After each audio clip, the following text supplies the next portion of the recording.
Hi, welcome to the podcast today, Winning Big in Asia. And today we have a very special guest coming from the US, right? And he's got a story for us. Colin Drysdale, and he's a co-founder of Flynde, a translation agency that's gone global, right? Yeah, Right. So, Colin, tell us a little bit about yourself and your story here. thanks, Patrick. It's good to be here today. Um, my name is Colin Drysdale. I'm from Singapore. I grew up here, but moved to the US, I want to say about 15 years ago. I did everything a regular Singaporean would do. Went to army, went to school, worked a few years, but ended up in the US in 2004. I went for business school and worked a corporate job, after which I was able to start Flynde with my business partner, Nicholas Irving. And together we run the business globally. We have offices in the US as well as Singapore here in Asia, and we have representatives in Europe as well.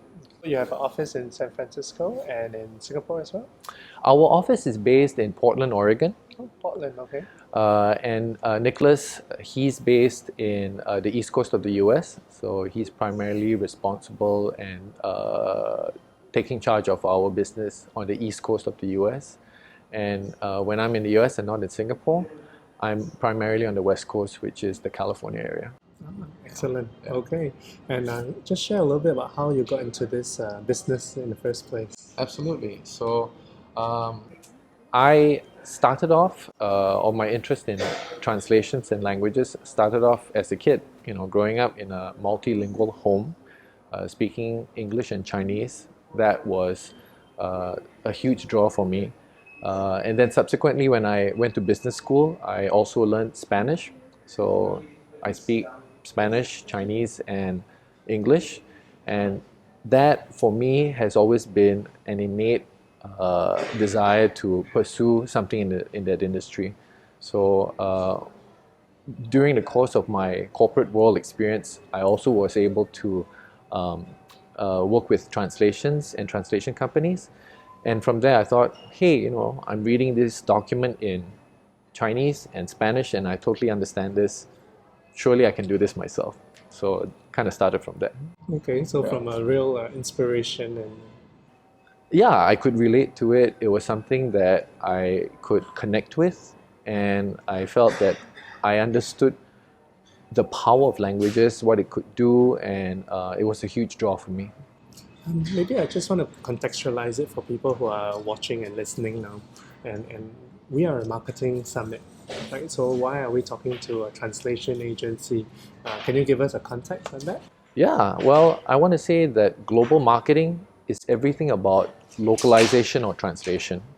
So in this day and age, I think almost everyone would agree that going global is the way to go. So what better way to do it is through localization, understanding the local culture, being able to communicate your product and your messaging in an effective sort of way through marketing. And I'm sure all the marketers will agree that in order to reach the global markets and to really make an impact, sometimes we've got to know the people on the ground, right? You know your Absolutely. consumer.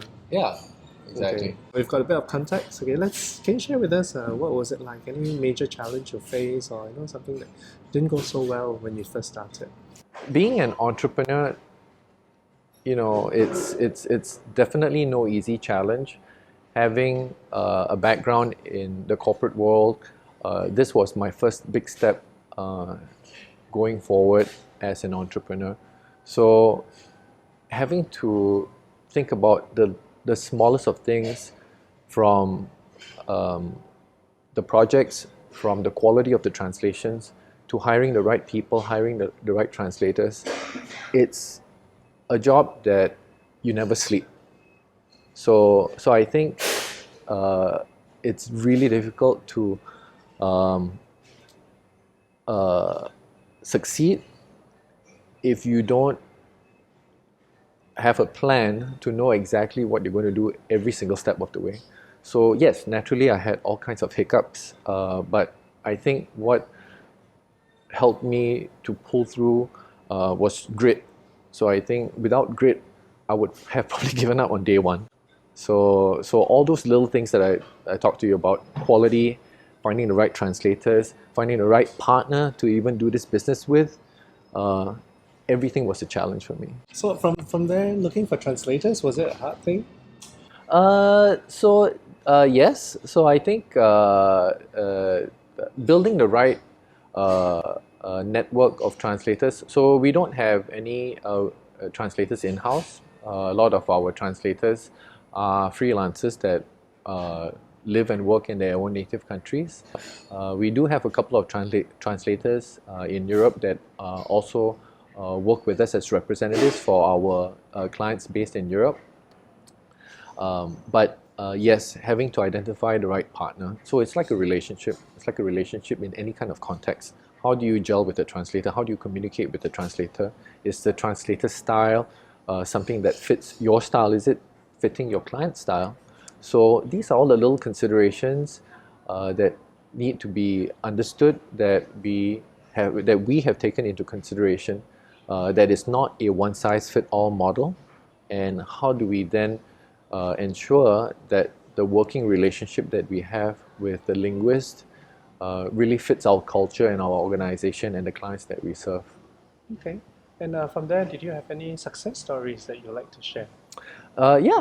So we started the company in the US 5 years ago, and today I'm happy to say that I didn't realize we would be here in Singapore today, and we would have set up an office in Singapore, and we are also serving a lot of our Asian clients here in Singapore. So I'm glad to say that it's not just a US centric company. It is truly a global company because we've got clients all over the world. We've got clients in the US, we've got clients in Latin America, we've got clients in Asia, we've got clients all over Europe. And just taking a step back, we talked about challenges earlier, and one of the biggest challenge for me was having to work 3 major different time zones. So it's still a challenge today. Sometimes it's not so much a challenge today as it was initially. But yeah, you could look at it as a challenge. You could look at it as a success. 3 major time zones. Yeah.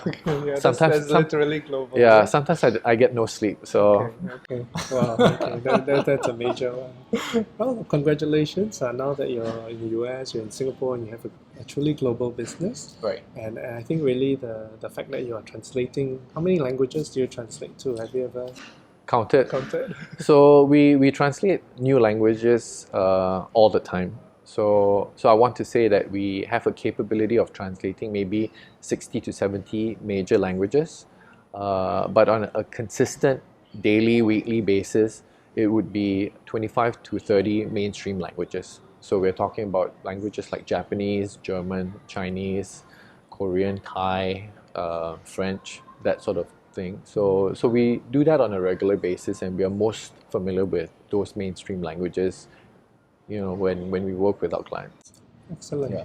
Okay, so let's talk about marketing in Asia, and I think we did touch a little bit about it, but what's the one thing the marketers and business owners must have a good handle on in order to win in Asia? I think it's really asking yourself uh, which part of Asia you want to succeed in, because Asia is not just Asia. Asia is very diverse. So how you market to a Chinese client will definitely be different with how you market to maybe a Singapore client or maybe a client in Malaysia.